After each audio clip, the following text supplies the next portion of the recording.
Hi there, friends. Welcome back to my channel. Today, in this video, I am going to show you how to disable the Roll Colors feature on the Discord app.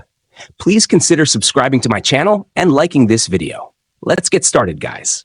Step 1. First, open the Discord app and find the home screen menu.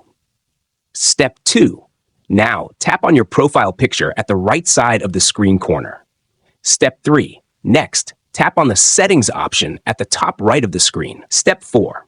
Now, scroll down the menu, find the Accessibility option, and tap on it. Step 5. Next, locate the Roll Colors option.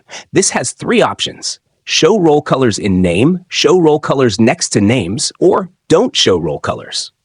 Step 6. For the last and most important step, tap on the Don't Show Roll Colors option to turn it off.